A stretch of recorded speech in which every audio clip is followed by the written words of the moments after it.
आप सभी का स्वागत है टॉपर की पाठशाला एजुकेशनल चैनल में। जितने भी बच्चे नए हैं चैनल को सब्सक्राइब कर लें, जिससे कि आने वाली वीडियो का नोटिफिकेशन उनको सबसे पहले मिल जाए। आज हम बात करने वाले हैं यूपी SSSC PET एग्ज़ाम जो 2022 में बहुत सारे एग्ज़ाम होने वाले हैं। उन्हीं एग्ज़ाम से संबंधित जो हमारा संविधान विषय है उनमें से आपको 7 से 10 नंबर के बीच में आपको प्रश्न पूछे जाने हैं।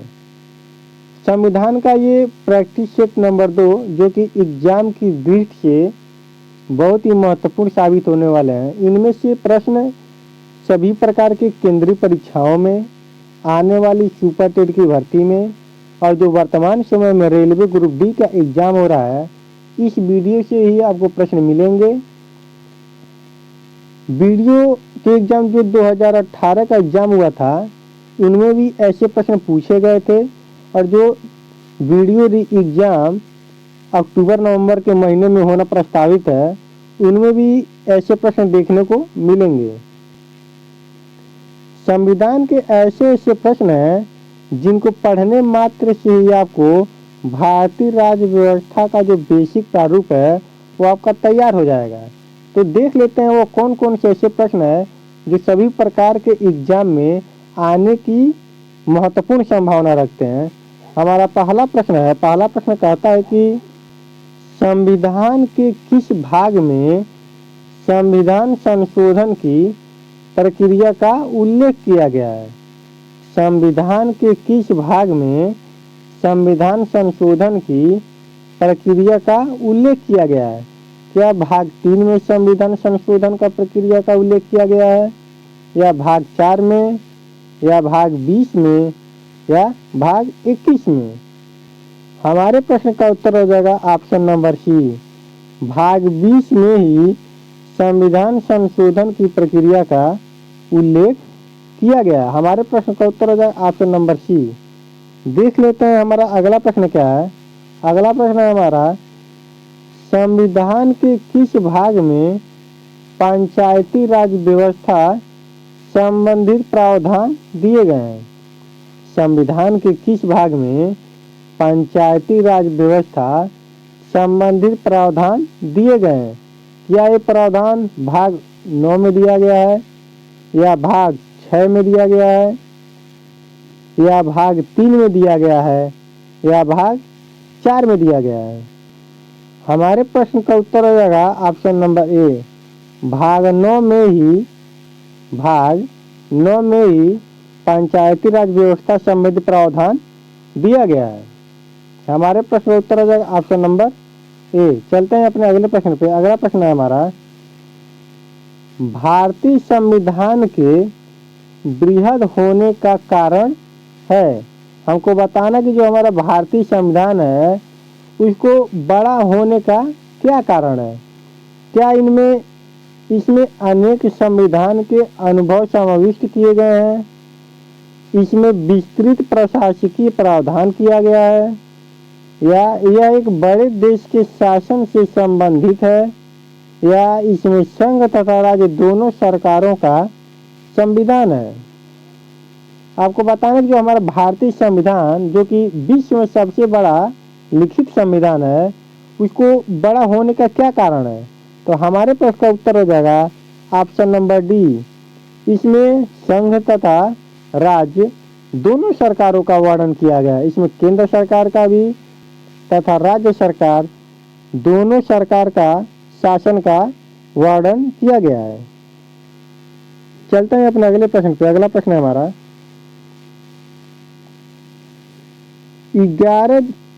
11 दिसंबर 1946 को किसे संविधान सभा का स्थायी अध्यक्ष चुना गया था। 11 दिसंबर 1946 को संविधान सभा का स्थायी अध्यक्ष किसे चुना गया था। क्या 11 दिसंबर 1946 के जो हमारे संविधान सभा के अस्थायी अध्यक्ष थे, क्या वह जवाहरलाल नेहरू जी थे, या डॉक्टर राजेंद्र प्रसाद जी थे, या बी आर अम्बेडकर जी थे या के एम मुंशी जी थे। जवाहरलाल नेहरू 13 दिसंबर 1946 को उद्देशिका को प्रस्तुत किया था। डॉक्टर राजेंद्र प्रसाद जी हमारे देश के फर्स्ट क्या थे? प्रेसिडेंट थे या राष्ट्रपति थे। भीमराव अंबेडकर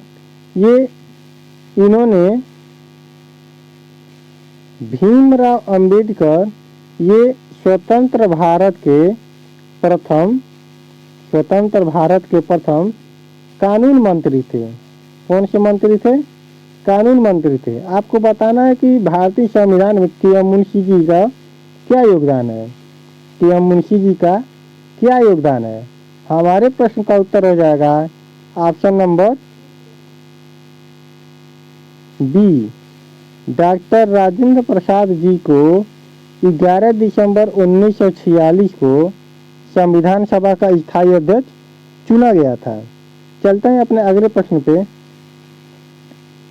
भारतीय संविधान की कौन सी विशेष व्यवस्था इंग्लैंड से ली गई है? भारतीय संविधान की कौन सी विशेष व्यवस्था इंग्लैंड से ली गई है? क्या संसदीय प्रणाली को इंग्लैंड से लिया गया है या संघीय प्रणाली को इंग्लैंड से लिया गया है या मूल अधिकार को इंग्लैंड से लिया गया है कि सर्वोच्च न्यायपालिका को इंग्लैंड से लिया गया है?